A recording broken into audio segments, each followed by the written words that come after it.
আসসালামু আলাইকুম স্টুডেন্টস, কেমন আছো তোমরা সবাই? আশা করছি সবাই ভালো আছো। আলহামদুলিল্লাহ, আমিও ভালো আছি। আমাদের আজকের ক্লাসে আমরা ফ্রিকশনাল ফোর্স বা ঘর্ষণ বল সম্পর্কে স্টাডি করব। সর্বপ্রথম কথা, ঘর্ষণ বল জিনিসটা আসলে কি? দেখো, আমরা যখন একটা সারফেসের উপর দিয়ে চলি, মুভ করার ট্রাই করি, তখন ওই সারফেসটা আমরা যেদিকে মুভ করতে চাচ্ছি তার উল্টো দিকে আমাদেরকে একটা ধাক্কা দেয়। এই যে সারফেস বা তল আমাদেরকে উল্টো দিকে যে ধাক্কাটা দিচ্ছে সেটাই হচ্ছে ফ্রিকশনাল ফোর্স। আমি একটা সহজ এক্সাম্পলের মাধ্যমে বোঝাই। দেখো, এইটা যদি একটা টেবিল হয়, এই টেবিলের উপর মনে করো একটা বই রাখা আছে। এই বইটাকে তুমি এই দিকে টানতে চাচ্ছ। তুমি যখন বইটাকে ডান দিকে টানতে চাইবা, এই টেবিলটা, এই সারফেসটা তোমাকে বাম দিকে একটা ধাক্কা দিবে। অর্থাৎ তুমি টানলেই একদম স্মুথলি চলে আসবে, ব্যাপারটা এমন না। তুমি ফিল করবা যে মনে হচ্ছে যেন আসার সময় এই বইটা একটা বাধা পাচ্ছে। বাধাটা কে দিচ্ছে? বাধাটা দিচ্ছে এই টেবিলের সারফেসটা। এই বইটাকে তুমি যখন ডান দিকে এফ ফোর্সে টানতেছো, ও তখন বাম দিকে একটা frictional force F S provide করতেছে। এই যে আমরা চলার পথে আমরা যেই দিকে মুভ করতে চাচ্ছি তার উল্টো দিকে সারফেস বা তল যে বাধাদানকারী বল দেয় সেটাকে আমরা বলি ঘর্ষণ বল বা ফ্রিকশনাল ফোর্স। আমাদের প্রতিদিনের জীবনে ঘর্ষণ বল জিনিসটা কিন্তু অনেক অনেক বেশি ইম্পর্ট্যান্ট। তোমাদের মনে হতে পারে যে আমি টানতেছি, আমার টানার দিককে বাধা দিচ্ছে, এইটা তো একটা লস। অর্থাৎ ধরো আমি একে 500 নিউটন ফোর্সে টানতেছি, আর ওই ফ্রিকশনাল ফোর্স ও অ্যাপ্লাই করতেছে 100 নিউটন। অর্থাৎ আমি 500 নিউটন ফোর্সে ওকে ডান দিকে টানলেও আমি ডান দিকে আলটিমেট রেজাল্ট 500 নিউটন পাবো না। এই 500 নিউটনের ভিতর 100 নিউটন উল্টা দিকে এ খেয়ে ফেলবে এবং আলটিমেটলি আমি ডান দিকে পাবো 400 নিউটন। মনে হতে পারে এটা তো বেশ খারাপ, তাহলে এটা তো লস হয়ে যাচ্ছে আমার। কিন্তু তুমি চিন্তা করো যে ধরো তুমি একটা গাড়ি কিনেছো, তো সেই গাড়িতে তুমি উঠবা, গাড়ি রাইড করবা, বাট তোমাকে কেউ একজন বললো, দেখেন ভাই, এই গাড়ির ব্রেক কিন্তু কাজ করে না। সেক্ষেত্রে তুমি কি সেই গাড়িটাতে উঠবা? কখনোই না। আসলে ফ্রিকশন জিনিসটা আমাদের প্রত্যেক দিনের জীবনে প্রত্যেকটা জায়গায় কম বেশি লাগতেছে। তুমি যে গাড়িতে ব্রেক করতেছো, ব্রেক করার সাথে সাথে ব্রেকিং প্যাড গাড়ির চাকাকে চেপে ধরতেছে। এখানে গাড়ির চাকাকে সে একটা ফ্রিকশন বা ঘর্ষণ বল প্রোভাইড করতেছে বলেই গাড়ির বেগটা কমে যাচ্ছে বা গাড়িটা থেমে যাচ্ছে। এই যে যেমন ধরো রুমে তোমার যে এসিটা চলতেছে, সেই এসিটা কিন্তু পিন করে দেয়ালের সাথে লাগানো আছে। পিন করে যে দেয়ালের সাথে লাগানো আছে, ওইখানে পিনটাকে দেয়ালের কনক্রিট কামড়ে ধরে আছে, এটাও কিন্তু ফ্রিকশনাল ফোর্স। অর্থাৎ যদি ফ্রিকশন না থাকতো তাহলে ওই এসিটা বা মাথার উপরে ঘুরতে থাকা ফ্যানটা তোমার মাথার উপর দুম করে পড়ে যেত। আবার দেখো, অনেকেই দেখবা বাথরুমে গিয়ে স্পঞ্জ পরে, অর্থাৎ ওই যে সাধারণ রাবারের স্যান্ডেল পরে যায় এবং রীতিমতো পাল্টি খায় মাজা ভাঙে। এইটার কারণটা কি? এইটার কারণ হচ্ছে বাথরুমের যে সারফেস, সেইখানে হচ্ছে গিয়ে একটা শ্যাওলা মতো জমে। এই শ্যাওলাটা সারফেসের ফ্রিকশনকে কমায় দেয়। তখন তুমি যখন হাঁটতে চেষ্টা করো, তুমি ফ্রিকশন না পাওয়ার কারণে, অর্থাৎ ঘর্ষণ বল পাচ্ছ না, মাটির সারফেস তোমাকে কামড়ে ধরছে না, যার ফলে তুমি স্লিপ করে যাচ্ছ এবং পাল্টি খায়ে মাজা ভাঙতেছো। তার মানে ফ্রিকশন যদি না থাকতো আমরা বহুমুখী বিপদে পড়তাম। আরেকটা জিনিস চিন্তা করো, ধরো তোমার বাসার মেঝের টাইলস আর দেয়ালের টাইলস কিন্তু সেম না। মেঝের টাইলসে ফ্রিকশন বেশি থাকে। তুমি যদি ভুল করে টাকা বাঁচানোর আশায় দেয়ালের টাইলস মেঝেতে লাগাও, তাহলে হাঁটতেই পারবা না। দেয়ালের টাইলসের ফ্রিকশন কম দেওয়া থাকে। ফ্রিকশন কম দেওয়া থাকার কারণ হচ্ছে যে দেয়ালে যে ধুলোগুলো পড়বে সেটাকে যেন দেয়ালের সেই টাইলসটা কামড়ে না ধরে, ধুলোগুলো যেন ঝরে ঝরে ঝরে নিচে পড়ে যায়। আর মেঝের টাইলসের ফ্রিকশন বেশি দেওয়ার কারণ হচ্ছে যে তুমি যখন হাঁটাহাঁটি করবা তখন যেন মাটি তোমাকে কামড়ে ধরে, তোমার পাটাকে, এবং তুমি যেন পিছলায়ে না যাও। বাথরুমের স্যান্ডেল কেনার সময় অবশ্যই তোমরা স্যান্ডেলের তলাটা দেখে নিবা। স্যান্ডেলের তলাতে যদি অনেক দাগ কাটা থাকে, এর অর্থ হচ্ছে ওই স্যান্ডেলটা বাথরুমের জন্য ভালো, ওইটা বাথরুমের সারফেসকে কামড়ে ধরার জন্য খাঁজ করা আছে। তোমার নিজের জুতোটা দেখো বা গাড়ির টায়ারটা দেখো, সব জায়গায় দেখবা খাঁজ খাঁজ করা আছে। এই খাঁজ করার দরকার কি ছিল? স্মুথ করতো। স্মুথ করলে প্রবলেম হচ্ছে সেটা মাটিকে কামড়ে ধরবে না এবং ফ্রিকশন কাজ করবে না, যার ফলে তুমি স্লিপ করবা বা ব্রেক করার পরও গাড়িও স্লিপ করে অনেকটা দূর চলে যাবে। এই কারণে কি করা হয়, ওইখানে খাঁজ কেটে কেটে একটা সারফেস, ইররেগুলার সারফেস তৈরি করা হয় বা অসমতল তৈরি করা হয়, যেন এই ফ্রিকশন দিয়ে ও মাটিকে কামড়ে ধরতে পারে। তো ফ্রিকশন সম্পর্কে আমরা বেশ ধারণা পেলাম যে আসলে ফ্রিকশন জিনিসটা কি, ফ্রিকশন কেন ইম্পর্ট্যান্ট। ফ্রিকশন হচ্ছে কোনো বস্তু যেই দিকে গতিশীল হতে চায় তল তার বিপরীত দিকে যে বাধাদানকারী বল প্রয়োগ করে তাকে বলা হয় ঘর্ষণ বল। চলো আমরা ঘর্ষণ বলের সংজ্ঞাটা লিখি।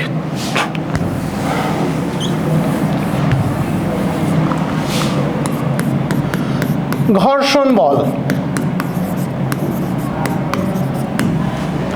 ঘর্ষণ বলের সংজ্ঞাটা হবে এরকম যে কোনো গতিশীল বস্তুর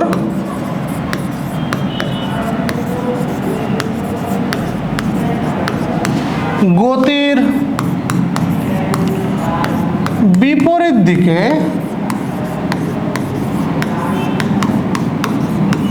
কোনো গতিশীল বস্তুর গতির বিপরীত দিকে তল কর্তৃক যে বাধাদানকারী বল প্রযুক্ত হয়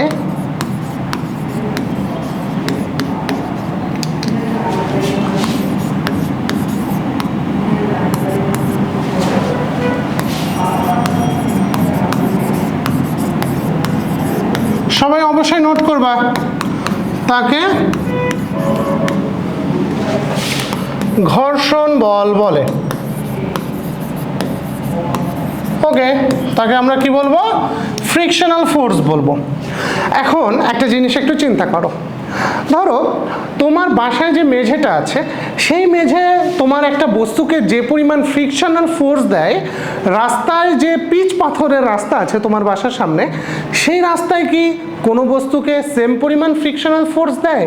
তা কিন্তু দেয় না। তুমি মেঝেতে একটা বস্তা টানবা, দেখবা বেশ ইজিয়ার, বাট পিচ পাথরের সেই রাস্তাতে গিয়ে তুমি যদি বস্তাটা টানো, দেখবা টানতে বেশ কষ্ট হচ্ছে। কেন টানতে কষ্ট হচ্ছে?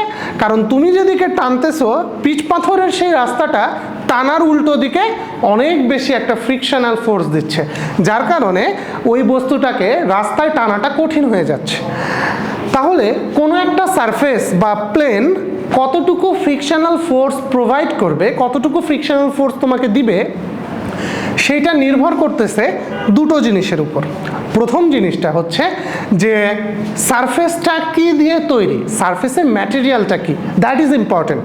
সারফেস কোন পদার্থ দিয়ে তৈরি সেটার উপর নির্ভর করে যে ওই সারফেসটা কি পরিমাণে ফ্রিকশনাল ফোর্স প্রোভাইড করবে। দ্বিতীয় যে জিনিসটা ইম্পর্টেন্ট সেটা হচ্ছে তুমি যে বস্তুটাকে টানতে চাচ্ছ সেইটার ভর বা ওজন, যাই বলো না কেন, বেশি নাকি কম। যদি একটা বস্তুর ভর অনেক বেশি হয় তাহলে সেটাকে টানাটা কঠিন হবে, আর যদি একটা বস্তুর ভর কম হয় সেইটাকে টানা কিন্তু সহজ হবে। তাহলে আমরা এখন বলতে পারি ঘর্ষণ বলের নির্ভরশীলতা কিসের কিসের উপর নির্ভর করতেছে।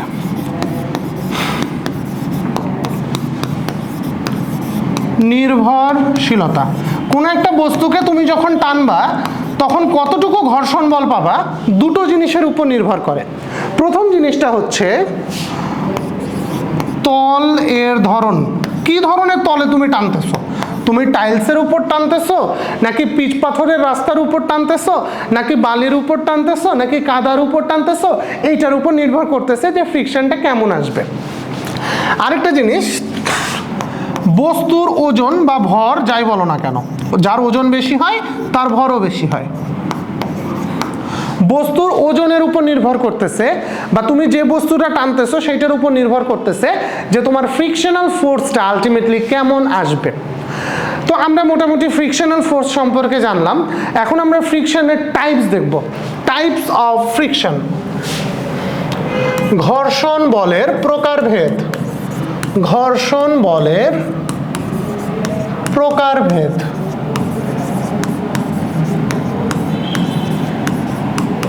ওকে, এবার আসেন ঘর্ষণ বলের প্রকারভেদ বলতে আমি ঠিক কি বোঝাচ্ছি। দেখেন, আমি ধরেন এখানে স্ট্রেট দাঁড়ায় আছি, তো আমি দাঁড়ায় আছি, আমাকে একটা বাচ্চা মানুষ এসে, একটা ছোট বাচ্চা এসে ধাক্কা দিল। ধাক্কা দিলে আমি উল্টাচ্ছি না, আমি পড়তেছি না, বাট এই সেম প্লেনে তুমি দাঁড়ায় আছো, তুমি ধরো আমার থেকে অনেক পাতলা, তো তুমি যখন দাঁড়ায় আছো ওই ছোট বাচ্চাটা এসে তোমাকে ধাক্কা দিল, তখন তুমি দুম করে উল্টায় পড়ে গেলা। বাট ব্যাপার হচ্ছে সেম বাচ্চা সেম ফোর্সে তোমাকে আর আমাকে ধাক্কা দেওয়া সত্ত্বেও তুমি পড়ে যাচ্ছ, আমি কেন পড়ছি না?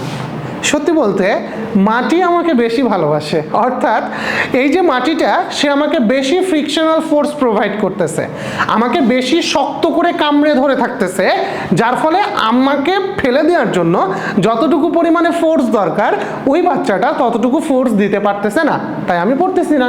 বাট তোমাকে মাটি কম ভালোবাসে, হয়তো ভালোই বাসে না, এই কারণে তুমি অনেক পাতলা হওয়ার দরুন তুমি যখন মাটির উপর দাঁড়াচ্ছ তোমার ফ্রিকশনাল ফোর্সটা কম, ওই বাচ্চাটা যে ধাক্কা দেয় সেটা তোমার সেই ফ্রিকশনাল ফোর্সের থেকেও বেশি, তাই তুমি পড়ে যাচ্ছ। এই যে আমি দাঁড়িয়েছিলাম এবং মাটি আমাকে একটা ফ্রিকশন প্রোভাইড করে দাঁড় করায় রেখেছিল, স্থির অবস্থায় কোনো বস্তুর উপরে যে ফ্রিকশনাল ফোর্স কাজ করে সেটাকে বলা হয় স্থিতি ঘর্ষণ বল। বোঝা গেল? স্থির অবস্থায় মানে when you are in rest, then the frictional force that works upon you is called static frictional force. তুমি যখন স্থির দাঁড়িয়ে আছো তখন তোমার উপরে যে ফ্রিকশনটা কাজ করতেছে সেটাকে বলা হয় হচ্ছে গিয়ে স্থির ঘর্ষণ বল। আবার ধরো তুমি যখন রাস্তায় গতিশীল অবস্থায় আছো, ধরো একটা গাড়ি নিয়ে তুমি ঘুরতে বের হয়েছো, গাড়ির চাকাটা কিন্তু রোল করতেছে, তো গাড়ির চাকা রোল করার সময়ে সারফেস গাড়ির চাকায় কিন্তু একটা ফ্রিকশনাল ফোর্স দিচ্ছে। এই যে গাড়ির চাকার উপরে সারফেস যে ফ্রিকশনাল ফোর্সটা দিচ্ছে সেইটাকে বলা হয় রোলিং ফ্রিকশন বা আবর্ত ফ্রিকশন। আবার ধরো একটা ছোট বাচ্চা, সেই ছোট বাচ্চাটা ওই পার্কে গেছে, পার্কে যে স্লিপার থাকে না আঁকামাকা, ছোট বাচ্চার ওর উপর উঠে তারপর স্লিপ খায় নিচে গিয়া পড়ে, তো ওই রকম একটা স্লিপারের উপর যখন ওই বাচ্চাটা উঠছে, বাচ্চা স্লিপ খেয়ে নিচে করার পর দেখবা যার পাছাটা কিন্তু গরম হয়ে গেছে। মানে ব্যাপার হচ্ছে যে ওই স্লিপ খেয়ে যখন পড়তেছে তখন ওর পশ্চাৎদেশ বা পাছা আর ওই স্লিপারের ভিতর যে ফ্রিকশনাল ফোর্স সেইটা হচ্ছে গিয়ে বিসর্প ঘর্ষণ বা স্লিপিং ফ্রিকশন। ঠিক আছে, স্লিপ করার সময় যে ফ্রিকশনটা কাজ করে। আবার ধরো তুমি সুইমিং পুলে সাঁতার কাটতে গেছো, তো সাঁতার কাটার সময় তোমার মনে হবে যে পানি যেন তোমাকে উল্টো দিকে বাধা দিচ্ছে। এই যে পানি উল্টো দিকে যে বাধা দিচ্ছে, এই যে বাধাটা তুমি ফেস করতেছো পানির মধ্যে, বা তুমি অনেক জোরে যখন বাইক চালাইবা তখন মনে হবে যেন বাতাস এসে তোমার বুকে ধাক্কা মারতেছে।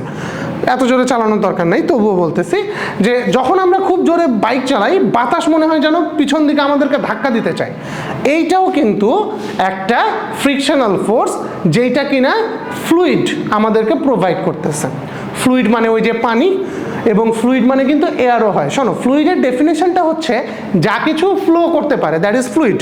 তাহলে ফ্লুইড ফ্রিকশন বা প্রবাহী ঘর্ষণ হতে পারে সাঁতার কাটার সময় পানি যেটা দিচ্ছে, বা অনেক জোরে বাইক চালানোর সময় বাতাস যে তোমাকে ধাক্কাটা দিচ্ছে, মানে তুমি যাচ্ছ এইদিকে, বাতাস উল্টো দিকে তোমার বুকে যে ধাক্কাটা দিচ্ছে সেটা হচ্ছে গিয়ে প্রবাহী ঘর্ষণ। তো চলো আমরা ঘর্ষণের যত প্রকারভেদ শিখলাম সেগুলো একটু লিখে ফেলি। আসো, ঘর্ষণ বলের প্রকারভেদের ভিতর সর্বপ্রথম হাতের বামে যেটা আমি লিখতে চাচ্ছি সেটা হচ্ছে স্থিতি ঘর্ষণ।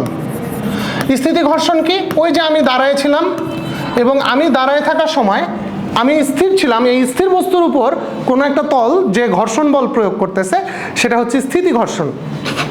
এবার আসো, আরেকটা হচ্ছে গতীয় ঘর্ষণ। গতিশীল অবস্থায় কোনো বস্তুর উপরে যে ঘর্ষণ বল কাজ করে সেইটা হচ্ছে তোমার গতীয় ঘর্ষণ। যেমন গাড়ি চলতেছে, গাড়ির টায়ার আর সারফেসের ভিতরে, বা ধরো একটা বাচ্চা স্লিপ করে নেমে গেছে, বাচ্চার পাছা আর স্লিপারের ভিতরে, বা ধরো হচ্ছে গিয়ে তুমি সাঁতার কাটতেছো, সাঁতার কাটার সময় পানি তোমাকে যে ফ্রিকশন দিচ্ছে, বা বাইক চালানোর সময় বাতাস তোমাকে যে উল্টো দিকে ধাক্কাটা দিচ্ছে, এগুলো সবই গতীয় ঘর্ষণ, কিন্তু আলাদা আলাদা নাম আছে।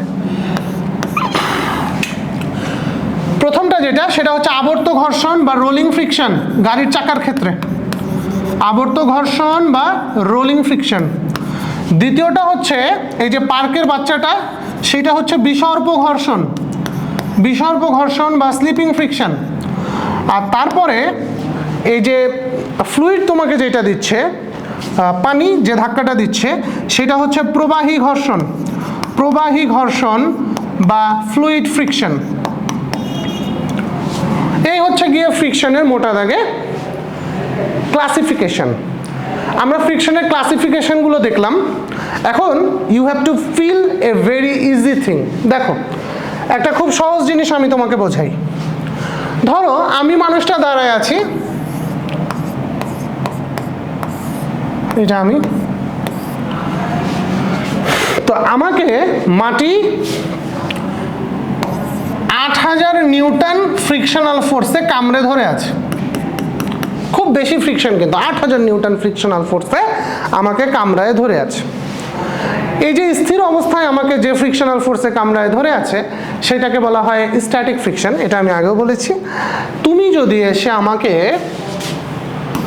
200 নিউটন ফোর্সে একটা ধাক্কা দাও, আমি কি নড়বো? আমাকে তুমি নড়াইতেই পারবা না, কারণ আমাকে মাটি কামড়ায় ধরে আছে 8000 নিউটন ফোর্স। তুমি যদি আমাকে 7999 নিউটন ফোর্সেও ধাক্কা দাও, তবুও কি আমি নড়বো? আমি নড়বো না। কিন্তু তুমি যদি আমাকে 8000 নিউটন ফোর্সে ধাক্কা দাও, 8000 নিউটন ফোর্সে ধাক্কা দিলে আমি হয়তো নড়বো না, বাট নড়ি নড়ি ভাব হবো। মানে 8000 নিউটন আমার ফ্রিকশনাল ফোর্স, তুমি আমাকে 8000 নিউটন ফোর্সেই ধাক্কা দিছো, আমি হয়তো নড়বো না, বাট নড়ার সর্বোচ্চ পর্যায়ে চলে যাব, আর একটু হলেই আমি নড়ে যাব বা মুভ করে যাব, সামনে আগে যাব, ঠিক আছে? তুমি যদি আমাকে 8001 নিউটন ফোর্সে ধাক্কা দাও, তখন কি হবে? তখন ওই অতিরিক্ত 1 নিউটন ফোর্স, ওই অতিরিক্ত 1 নিউটন ফোর্স আমাকে অ্যাক্সিলারেট করবে। অর্থাৎ আমি দাঁড়ায় আছি, তুমি যখন আমাকে ডানে মুভ করার চেষ্টা করতেছো 8001 নিউটন ফোর্স দিয়ে, আমাকে বামে মাটি কামড়ে ধরে থাকবে 8000 নিউটন ফোর্সে, এবং আলটিমেটলি ডান দিকে আমার ফলাফলটা কত হবে? ডান দিকে আমার ফলাফলটা হবে দুইটার বিয়োগফলের সমান, যেটা কিনা 1 নিউটন। এই 1 নিউটন ফোর্স আমাকে সামনের দিকে অ্যাক্সিলারেট করবে। বুঝতে পারছো সবাই? এই 1 নিউটন ফোর্স কি করবে? আমাকে সামনের দিকে অ্যাক্সিলারেট করবে। এখন আমরা আমাদের আজকের এই ক্লাসের লেসনে যে জিনিসটা শিখতে চাচ্ছি সেটা হচ্ছে এই ফ্রিকশনাল ফোর্সটা কিভাবে ক্যালকুলেট করতে হয়। ঠিক আছে? তো চলো আমরা ফ্রিকশনাল ফোর্স ক্যালকুলেশন দেখি। How to calculate frictional force. চলেন। এখানে টাইটেল দেন ফ্রিকশনাল ফোর্স ক্যালকুলেশন। ফ্রিকশনাল ফোর্সের ক্যালকুলেশনটা কেমন হবে সেটা আমরা এখন দেখব।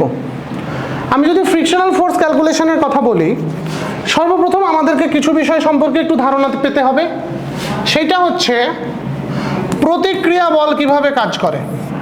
প্রতিক্রিয়া বল বা রিঅ্যাকশনাল ফোর্স, ওই যে নিউটন সাহেব বলছিলেন না, প্রত্যেক ক্রিয়ারই একটা বিপরীত প্রতিক্রিয়া আছে। অর্থাৎ আপনি যে পরিমাণ অ্যাকশনাল ফোর্স প্রোভাইড করবেন সেই পরিমাণ রিঅ্যাকশনাল ফোর্স পাইবেন। এই রিঅ্যাকশনাল ফোর্সটা আসলে কিভাবে কাজ করে সেটা আমরা দেখব। দেখো,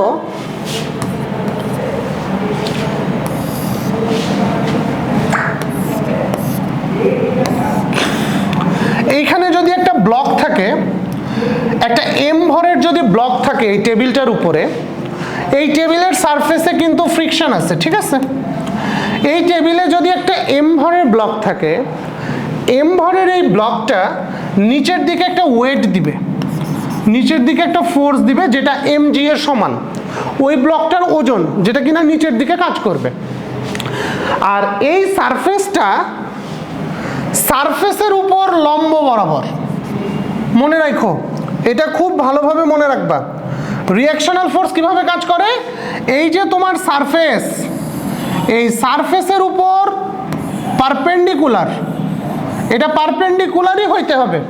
তুমি যে সারফেসে আসো সেই সারফেসের উপর লম্ব বরাবর কাজ করবে তোমার রিঅ্যাকশনাল ফোর্স। তাহলে এই রিঅ্যাকশনাল ফোর্সটা হবে আর, নিচের দিকে কাজ করবে mg যেটা কিনা বস্তুর ওয়েট, আর উপরের দিকে কাজ করবে রিঅ্যাকশনাল ফোর্স আর। এখন একটু চিন্তা করে দেখো তো স্টুডেন্টস, যে আমার এই বস্তুটা আমি টেবিলের উপর রেখেছি, টেবিলের উপর রাখার পরে এই বস্তুটা কি টেবিল ভেঙে নিচে চলে যাচ্ছে? যাচ্ছে না, টেবিলের উপর স্ট্যাবল আছে। এই বস্তুটা নিচের দিকে যতটুকু ফোর্স দিচ্ছে, যদি ওকে উপরের দিকে ধাক্কা দেওয়ার কেউ না থাকতো তাহলে অবশ্যই ও নিচে টেবিল ভেঙে চলে যেত। ও নিচের দিকে যেই পরিমাণ ফোর্স mg প্রোভাইড করতেছে, নিচের দিকে যে পরিমাণ চাপ দিচ্ছে, ফোর্স দিচ্ছে, সেম পরিমাণ ফোর্স ওকে উপরের দিকে দিচ্ছে রিয়াকশন, তাই ও টেবিলের উপর স্টেবল আছে, না উপরে উঠে যাচ্ছে না নিচে নেমে যাচ্ছে। বোঝা গেছে? এর অর্থ হচ্ছে আপনার নিচের দিকে যতটুকু ফোর্স mg সেইটা আসলে r এর সমান। এইটা আপনারা মাথায় রাখবেন, নিচের দিকের ফোর্স mgটা কি? r এর সমান। এখন আসেন, আমাদের মেইন টার্গেট জিনিসটা কি? আমাদের মেইন টার্গেট হচ্ছে ফ্রিকশনাল ফোর্স স্টাডি করা, ফ্রিকশনাল ফোর্স বের করা, যে এই বস্তুটার উপরে ফ্রিকশনাল ফোর্সটা এক্স্যাক্টলি কত সেটা আমরা বের করতে চাচ্ছি। ফ্রিকশনাল ফোর্স বের করার জন্য আমাদেরকে আরেকটা ছোট্ট জিনিস শিখতে হবে, সেটা একটু বলি। ফ্রিকশনাল ফোর্সের শেখার জন্য আমাদেরকে শিখতে হবে ঘর্ষণ গুণাঙ্ক বা ফ্রিকশনাল কোএফিসিয়েন্ট। এই জিনিসটা কি দেখি। তাহলে আমরা রিয়াকশন সম্পর্কে তো শিখেছি, আমরা প্রথমে রিয়াকশন সম্পর্কে শিখলাম যে সারফেস, সেই সারফেসের উপর লম্ব বরাবর সবসময় কাজ করে হচ্ছে রিয়াকশন, এবং রিয়াকশনটা যে কাজ করবে সেই রিয়াকশনটা উপরের দিকে আর নিচের দিকে রিয়াকশনাল ফোর্স আর ওয়েট তারা পরস্পর সমান হবে। সমান হবে বলেই এই বস্তুটা না উপরে উঠে যাচ্ছে না নিচে নেমে যাচ্ছে। কি বুঝতে পারছেন সবাই? আরেকটা জিনিস, আপনারা যখন এইচএসসি লেভেলে উঠবেন তখন আপনার সারফেসগুলো এরকম ইনক্লাইন্ড হয়ে যাবে। এই যত রকমের ইনক্লাইন্ড সারফেস বা ইনক্লাইন্ড ফোর্স, মানে অ্যাঙ্গেল করে দেওয়া সারফেস বা অ্যাঙ্গেল করে দেওয়া ফোর্স, এইটা আপনাদের এসএসসি লেভেলে নাই, এইটা আছে এইচএসসি লেভেলে। এইচএসসিতে আমার যে টিউটোরিয়ালসগুলো আছে সেখানে নিউটনিয়ান মেকানিক্স চ্যাপ্টারে ফ্রিকশনের যে টিউটোরিয়ালস আছে সেইখানে গিয়ে আপনারা চাইলে, যদি কেউ খুব বেশি আগ্রহী হন, সেক্ষেত্রে ইনক্লাইন্ড ফোর্স, ইনক্লাইন্ড প্লেন এগুলো সম্পর্কে স্টাডি করে ফেলতে পারেন। তবে আমাদের এসএসসি লেভেলের সিলেবাসে বা এসএসসি লেভেলের পড়াশোনার ভিতরে আসলে এগুলো নাই, কারণ এগুলো শিখতে গেলে ভেক্টরের অনেক বেশি নলেজ লাগে, যেগুলো এইচএসসি লেভেলে পাওয়া যায়। এইচএসসি লেভেলে প্রথমে আপনি ভেক্টর শিখেন, তারপরে এটা শেখেন, প্রবলেম হয় না। বাট আপনাদের লেভেলের জন্য সিম্পলের ভিতর গর্জেস হচ্ছে যে শুধুমাত্র প্লেন সারফেসের উপর অবজেক্ট থাকবে, অর্থাৎ এটা একটা প্লেন টেবিল, এইটার উপর অবজেক্ট আছে, এরকম প্লেন সারফেসের উপর আপনাদের অবজেক্টগুলো থাকবে, ঠিক আছে? এরকম ইনক্লাইন প্লেন আপনাদের থাকবে না। তবে যদি কেউ মনে করেন যে শিখবেন, আমার ওই টিউটোরিয়ালসে গিয়ে শিখে ফেলতে পারেন। ওকে, এখন দেখেন আমরা কি বলছিলাম, ঘর্ষণ গুণাঙ্ক জিনিসটা আসলে কি। দেখেন ঘর্ষণ গুণাঙ্ক, ঘর্ষণ গুণাঙ্ক, ঘর্ষণ গুণাঙ্ক হচ্ছে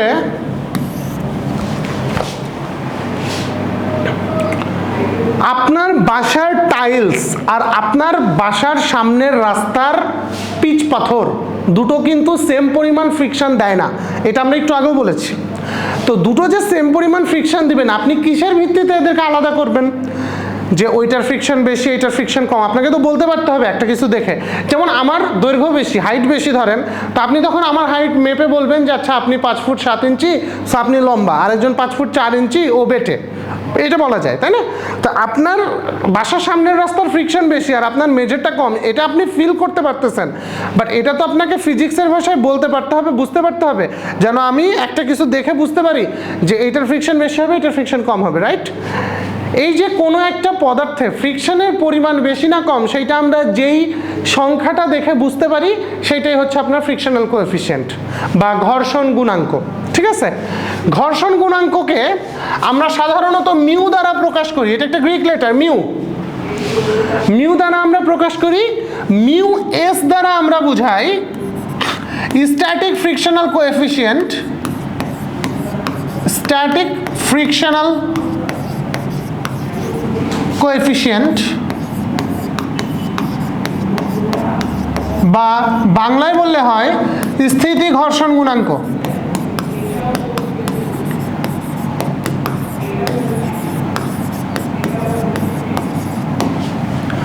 আর মিউ কে এটাকে আমরা বলি কাইনেটিক ফ্রিকশনাল কোএফিসিয়েন্ট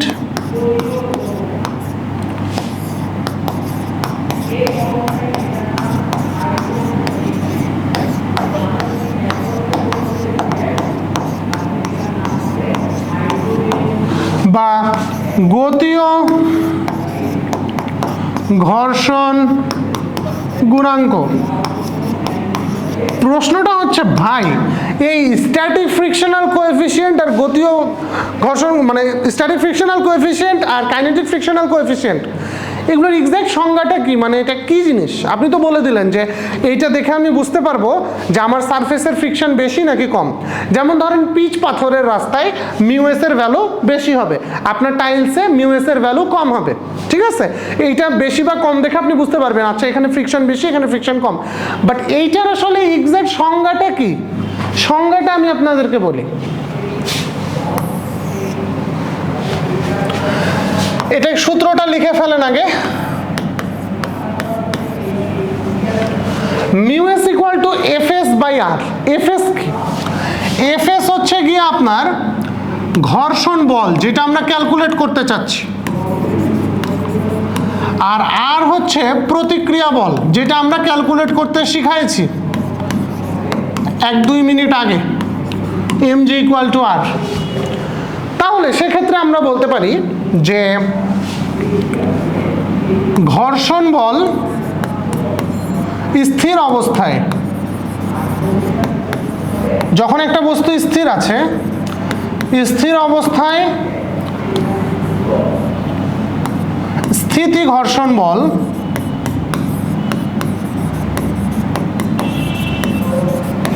এবং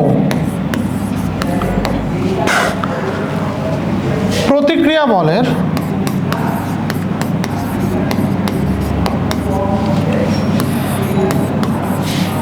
অনুপাতকে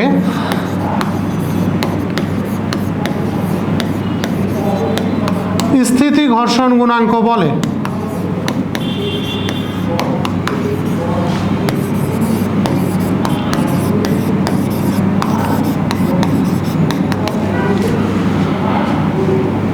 গতিশীল অবস্থায় এই স্থিতি ঘর্ষণ গুণাঙ্কই হচ্ছে আপনার মিউএস। The ratio of frictional force and reactional force when the object is in rest is called static frictional coefficient. তারপরে হচ্ছে গতীয় ঘর্ষণ গুণাঙ্ক। গতীয় ঘর্ষণ গুণাঙ্ক। গতীয় ঘর্ষণ গুণাঙ্ক জিনিসটা কি? গতীয় ঘর্ষণ গুণাঙ্ক হচ্ছে গতিশীল অবস্থায়,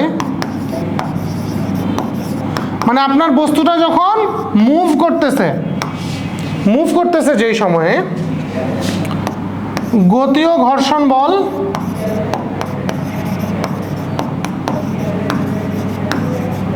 এবং প্রতিক্রিয়া বলের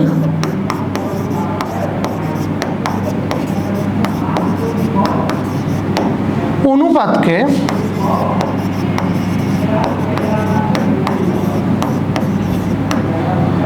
গতীয়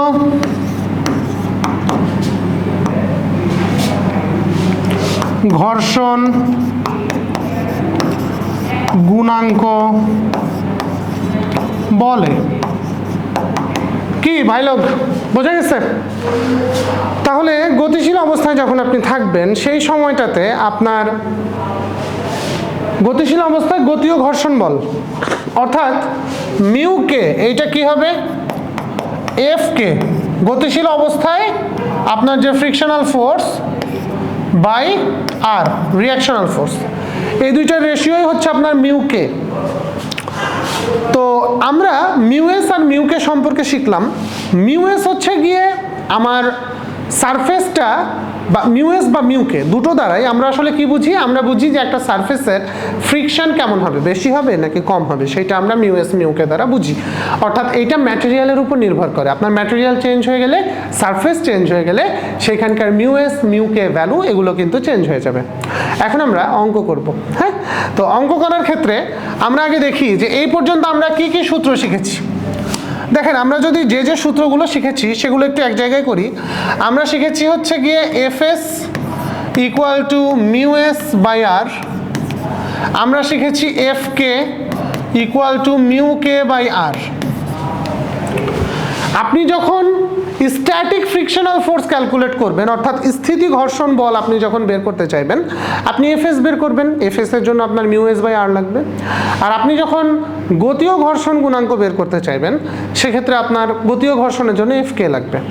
আপনাকে দেখতে হবে প্রশ্নে মিউ এস দিছে নাকি মিউ কে দিছে এবং কোনটা চাচ্ছে, এটা কিন্তু খুব ভালোভাবে খেয়াল করতে হবে। আমরা আরেকটা ইকুয়েশন শিখেছি হচ্ছে যে R equal to mg on plane surface. Inclined সারফেসে কিন্তু এটা হয় না, কাজে এটা মনে রাখবেন যে প্লেন সারফেসের ক্ষেত্রে যখন একটা হরাইজন্টাল প্লেন সারফেসের উপরে আপনি আছেন, তখন হচ্ছে গিয়ে আপনি এটা ইউজ করতে পারেন R equal to mg। আরেকটা জিনিস আমরা একটু আপনাকে মনে করাই দেই, এই যে এই এক্সাম্পলটার কথা চিন্তা করেন। আপনি এই যে ডান দিকে যে ফোর্সটা অ্যাপ্লাই করতেছেন, এটা যদি এফ ফোর্স হয়, আর বাম দিকে আপনাকে যেই ফোর্সে ফ্রিকশন প্রোভাইড করা হচ্ছে এটা যদি এফ এস হয়, আপনার মাস যদি এম হয়, তাহলে ঘটনা কি ঘটতেছে দেখেন। আপনি ডান দিকে 8001 নিউটন ফোর্স দিচ্ছেন, বাম দিকে মাটি আপনাকে কামড়ে ধরে রাখতেছে 8000 নিউটনে।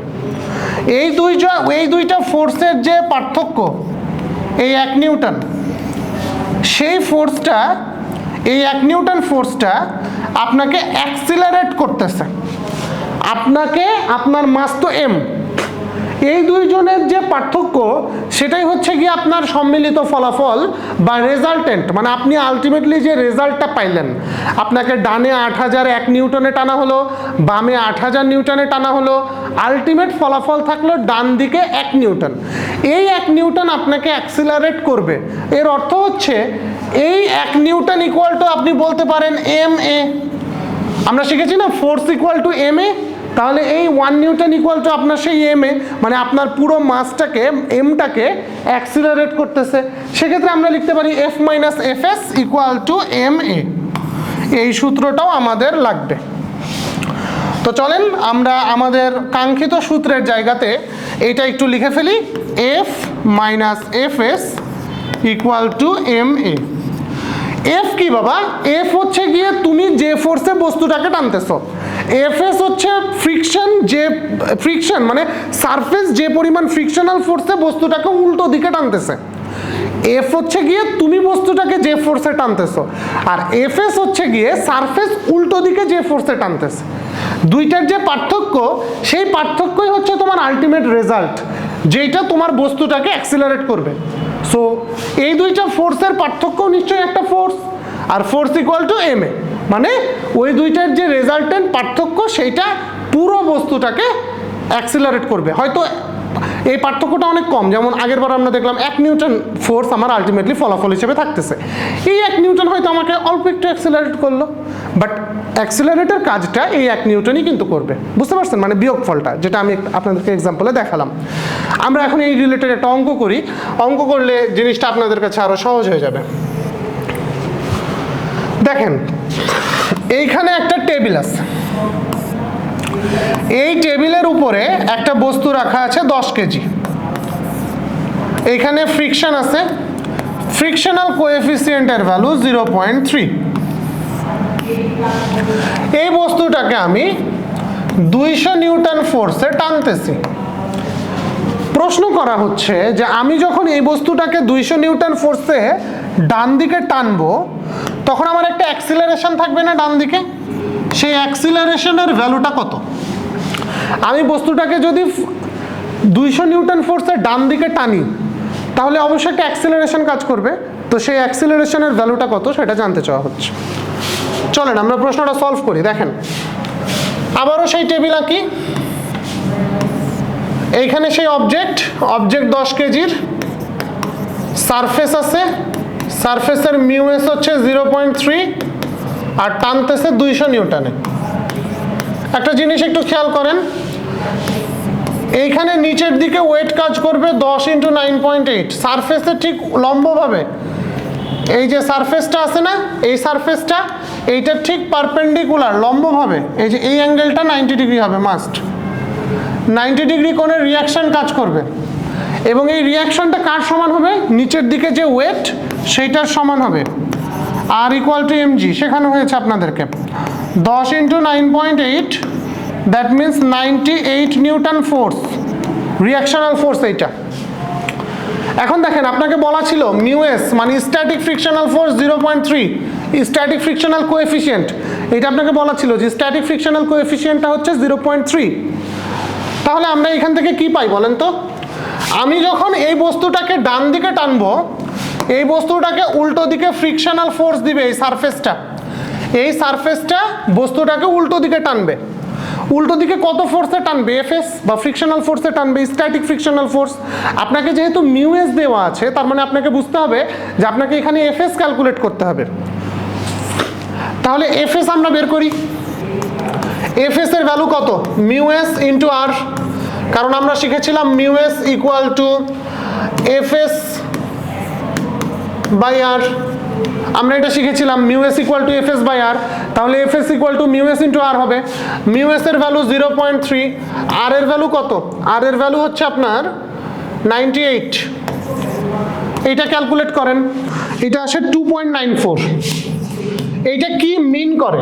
এইটা মিন করে যে আমি যখন আমার এই অবজেক্টটাকে ডান দিকে 200 নিউটন ফোর্সে টানতেছি, বাম দিকে সারফেসটা আমাকে 2.94 নিউটন ফোর্সে টানতেছে। বোঝা গেছে? ফ্রিকশনাল ফোর্স আপনি পাইলেন 2.94, এর অর্থ হচ্ছে আপনি ওইটাকে ডান দিকে টানতেছেন 200 নিউটন ফোর্সে, বাট সারফেস আপনাকে উল্টো দিকে 2.94 নিউটন ফোর্সে টানতেছে। তো সারফেস যদি আপনাকে 2.94 নিউটন ফোর্সে টানে, সেক্ষেত্রে আমরা এইটাতে আলটিমেট রেজাল্টেন্টটা কোন দিকে কাজ করবে? বস্তুটার মাস কিন্তু m বা 10 কেজি, রেজাল্টেন্টটা কোন দিকে কাজ করবে? ডানে কাজ করবে। তাহলে রেজাল্টেন্ট ফোর্সটা কত? 200 মাইনাস 2.94 কত হয়? 200 বিয়োগ 2.94 197.06 নিউটন। তাহলে রেজাল্টেন্ট ফোর্স ইকুয়াল টু তো এম এ, তাই না? রেজাল্টেন্ট ফোর্স এটা তো শিখলাম যে রেজাল্টেন্ট ফোর্স যেটা কিনা এফ মাইনাস এফ এস, আমরা already F minus F S করে পাইছি কত? 197.06 নিউটন। সেটাই তো আমার এই যে লব্ধি বল বা রেজাল্টেন্ট ফোর্স, এইটাই তো আমার বস্তুটাকে সামনের দিকে নিয়ে যাবে, অ্যাক্সিলারেট করবে। তাহলে সেক্ষেত্রে আমরা বলতে পারি যে আপনার এ এর ভ্যালুটা কত হবে? 197.06 বাই এম, এটা হবে এ এর ভ্যালু। এটাকে আরেকটু ভালোভাবে লেখা যায়, আমি আরেকটু ভালোভাবে লিখি, দাঁড়ান। তো এক্ষেত্রে আপনি লিখতে পারেন, দেখেন M A equal to 197.06, F minus F S এর ভ্যালু এইটা, যেটা এম এ এর সমান। তাহলে এ এর ভ্যালু কত? 197.06 বাই এ, এর ভ্যালু কত? সরি এম এর ভ্যালু 10। সেক্ষেত্রে এটা হবে 19.706 মিটার পার সেকেন্ড স্কয়ার। এতটুকু পরিমাণ অ্যাক্সিলারেশনে ওই অবজেক্টটা সামনের দিকে অ্যাক্সিলারেটেড হবে। তো এই হচ্ছে কি আমাদের অঙ্ক। আমরা এইখানে শিখলাম যে কিভাবে ফ্রিকশনাল ফোর্স ক্যালকুলেট করতে হয়, ফ্রিকশনাল ফোর্স সম্পর্কে অনেক কিছু দেখলাম। এছাড়া আমরা যখন ম্যাথামেটিক্যাল অ্যানালাইসিসে যাব তখন আমরা এই ধরনের আরও 2-1টা অঙ্ক করবো ইনশাল্লাহ, পুরো চ্যাপ্টারের যখন ম্যাথামেটিক্যাল অ্যানালাইসিস হবে। সব শেষে তুমি যে টিউটোরিয়ালসটা পাবা এই চ্যাপ্টারের সেখানে। আচ্ছা, তাহলে থিওরিটিক্যাল পড়াশোনা এবং অঙ্ক এটা আমরা দেখলাম। আমাদের আজকের এই ক্লাসটা এতটুকুই। সবাই ভালো থাকবেন, সুস্থ থাকবেন। আসসালামু আলাইকুম।